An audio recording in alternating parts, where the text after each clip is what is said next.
So when we think of gaming, we don't think of the iPhone 13 mini, but honestly, this little thing packs a punch with the A15 processor. So let's go ahead and find out if we can game successfully with the iPhone 13 mini.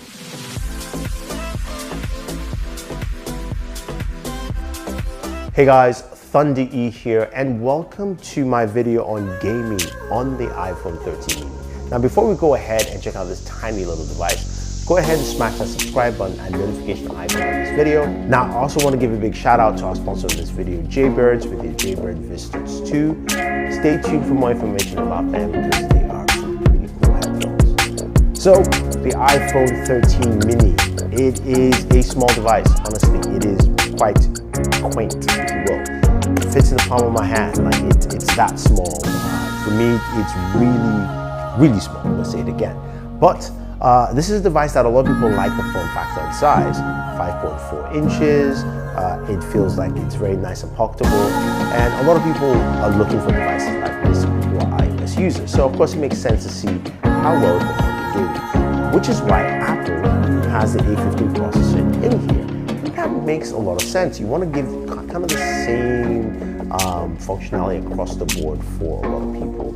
This also comes with 4 gigs of RAM and about a 2400 milliamp battery. The right numbers on the screen for you to check out. So let's just jump into our very first game. And of course, you guys know it's going to be Call of Duty Mobile. I know some of you are going to start complaining, but honestly, Call of Duty Mobile is a good way to see this product as a benchmark.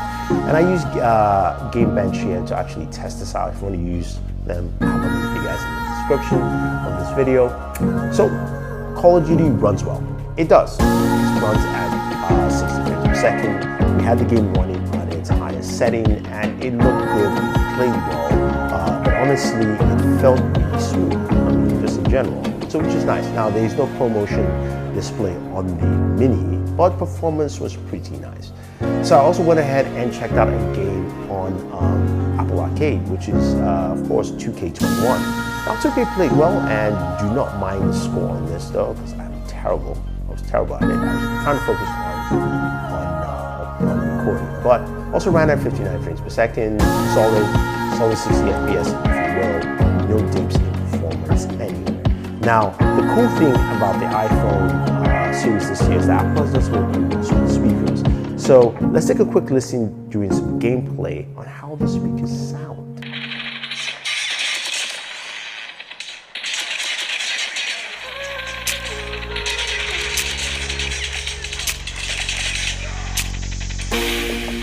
On the iPhone 13, they do a good job, but they're not as good, I would say, as the other iPhone 13 devices, which is why I would recommend you use True Wireless Buds for your gaming experience. And speaking of True Wireless Buds, our sponsor in this video is Jaybird, and I have the Jaybird Vista 2, which I have been using for a while, so it's not something that I don't use, and I can fully recommend them because the 6mm drivers on them do a really good job for that gaming experience. You get the sound really well.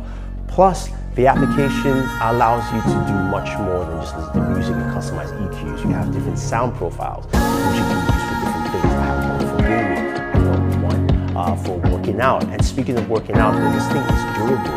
They call it airproof durability, but honestly, it does a great job in the gym. I use it every time to work. I use it in a lot of places too, like me, walking around in the park and being aware of my surroundings because of the Sound Sense ANC and showing off my soccer skills. Well, this is whatever is left of it anyway. And the battery life is great at 24 hours with 8 hours per buds, 5 minutes of charge to give it an hour. These are good pair of buds to definitely pick up, especially with the iPhone 13 mini. So if you're going to do that, definitely head over to jaybirdsports.com or your local Best Buy, and if you use the link down below, you get 10% off using the promo code. Now let's get back to what which is game. Next up is Genshin Impact. Ooh, this one was very interesting. So I played Genshin Impact on the iPhone 13 for roughly around 20 to 25 minutes.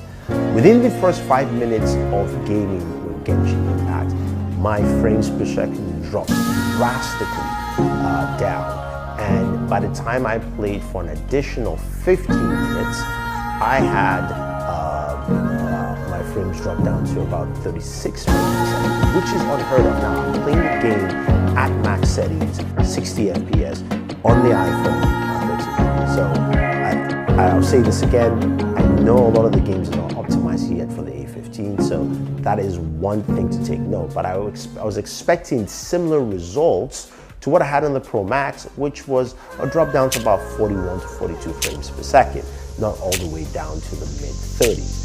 Now, this also could be attributed to the fact that the iPhone 13 mini only has 4 GPU cores as opposed to more on the Pro and Pro Max. So the regular GPU cores definitely showcase here for a game like Genshin Impact, which is very graphically intensive. One thing I did notice is that my screen felt really hot. Now, this was not the case with the iPhone 13 Pro Max, which has a bigger surface area. So I'm thinking because of the smaller screen size, you're gonna feel more heat on the screen.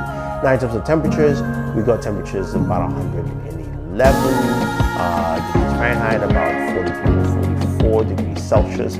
Similar again to the Pro Max, so we're having the same kind of temperatures, which means internals are the same, cooling is practically the same for both devices, I feel, across the iPhone 13 lineup, so that's there.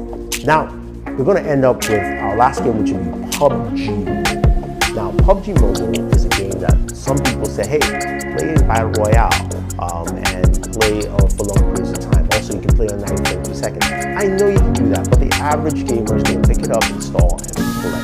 Now, until it's optimized fully for 90 FPS or more, we'll have to see that, of course, with the Pro Max. But anyway, on this device, I played PUBG Mobile for about 40 minutes. That was as long as my Battle Royale gameplay session was. And it ran well. It ran well on Smooth Extreme, 59 frames per second. There was no dip whatsoever. So it performed as it should, very, very well. And I was quite impressed with that, especially for kind of the longer game period, running into people left and right, trying to get killed, and also eventually winning. Yes, I won my chicken dinner. It's been a while since I've done that on PUBG, honestly. So yeah, that was actually pretty cool. But that means that this performed well enough for me to go ahead and do that quite well.